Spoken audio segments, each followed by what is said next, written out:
I said, I'll take it. Cash exchange, and I wrapped it up for her, and I said, ma'am, you mind if I ask you a question? She said, no. I said, do you know me? Do you know my family? Do you know any of my friends? She said, no. I said, thank you for your business. I had the penny sales before that. You know, family would throw you a few dollars to keep you alive, and friends would, you know, buy one. Now I said, this is not a hobby anymore. I've got something that's sellable. It's a real business. It's an arm's length transaction. Okay. So to make a long story short, you know, the bases got bigger, the pieces got smaller, and I mean, we're gonna have some bases right here.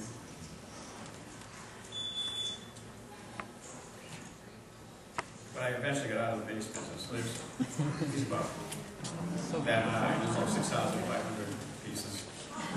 People really didn't think I was not all there. I mean, this is not for people who don't have a lot of patience. So when you're thinking about the workshop, hopefully you have some patience. So to move things along, then I exhausted just about every color of the bases. My wife said, well, why don't you use 2 colors? I said, oh, I said, really? I just got to try through some series. I mean, she's an artist, so that's her idea. So I made some too. I got some spirally things, and being a mathematician, I had these formulas. I mean, it's incredible. I still have the worksheet, and I mean, it was so ridiculous. I want to be able to have it just perfectly sculpted to the base, and I was using things, shapes like that. And I got one piece that I did like that. And it wasn't worth it. You did too much information, so to speak. So that's kind of my story. Other than, you know, then we moved along, we got into fusing. We've got a nice little niche business right now. We do the Mosaics, and we do a lot of fuse business. Oh, here's an example of the power of the website. My son put a website together for us. And many of you may already have your own websites. But we've got kind of a niche, and people find us through the website. And one funny story about the website was I got an email one day, and it's ironic because that morning I looked in the mirror and I got a little bag underneath, but the caption line for the email was "Extreme Makeover." I said, you know, I'm a big believer in fate. I said, well, this may be the answer. So rather than send it to the spam folder, I opened it up, and I was very disappointed to find out it was one of the design team from the Extreme Makeover home edition, and they had asked if we wanted to do some work on a project. Wow. So naturally we said yes, and we did a project out in Logan, Utah. And I described it as a wonderful experience, no regrets, a little disappointed we didn't get more coverage, but you know, I can talk to several about it. It was a kind of an experience. Mosaics today have really grown in popularity. I'm a member of a group that I joined, say, 5 years ago. There's 2,000 members. There's like 6,000 members now. The more the merrier. It really does. What it does is it opens up, you know, people that maybe are consumers of mosaics to different ideas. And I guess a lot of people are faux painters here, and perhaps, you know, a panel like this could be incorporated into a wall with faux, is that faux around it or something like that. And there's actually some wonderful mosaic artists out there. I'm really excited to see that it's grown. It's funny because early on in my career, it was all the people that had accents that appreciated the work. You know, it was funny. It was like the Europeans or Asians or whatever. I mean, it just struck me as they were more interested in mosaics. But now they're really growing in popularity. And maybe in some small way, we're doing our part to enlighten the public to just how interesting they are. And they're not, I mean, they're not that difficult. And I'm kind of like a believer in you kind of bring your own personality to the piece type of thing. And I show people how I do it. I was going to say I don't ride roughshod over them, but Grace Finnegan's here, one of my esteemed graduates from the workshop. And, she did a wonderful job with her piece. So there's lots of applications.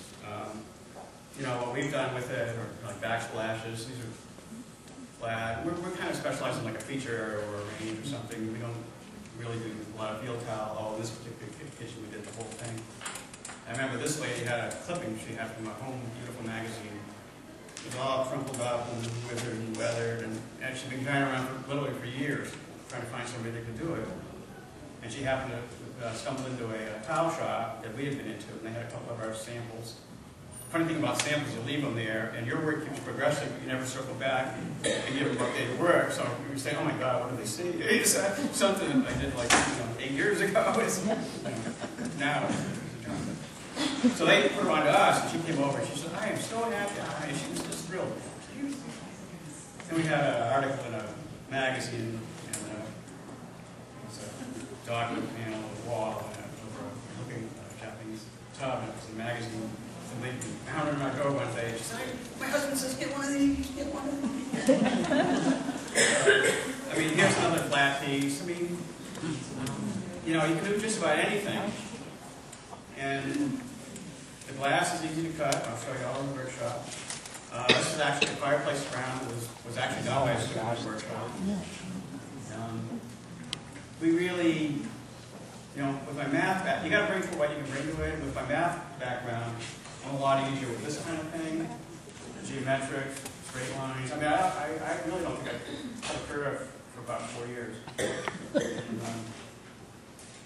And, you know, some people, like my wife's freestyle, you just throw a bunch of pieces and she'll assemble something just beautiful with it, which is kind of nice because it's not one style. And being self-taught, you kind of, well, that's another thing. What I've accumulated is a tremendous amount of knowledge from trial and error. And with a workshop, you can avoid all that. I just give you the knowledge. You don't have all the mishaps. I've also come up with a lot of excuses too. Like when I don't tell you the glass doesn't work, I'll tell you this because the glass is cold and it's hard to cut. I've got it all. I mean, furniture, another application. And you don't need a lot. Sometimes just a little goes a long way. And the reason I like to work with glass is I mean, it's beautiful. And you can get a nice palette of colors. The reason I like to cut my own glass is I like to cut my own shape. You can buy, you know, pre-cut, pre-made squares online, and you can kind of work with those. But I like the idea of different shapes, and, you know, different sizes, type of thing. Yeah, back on the, and then we do a lot of fused glass work. I'm not really showcasing that there, but you can do it on the website, you can see it. My wife being an artist, so I become the craftsman, she's the artist, and it's a wonderful combination. And I'll make my pitch here too. If you ever have an opportunity to work with your spouse or loved one, just take advantage of it. It's just a wonderful experience.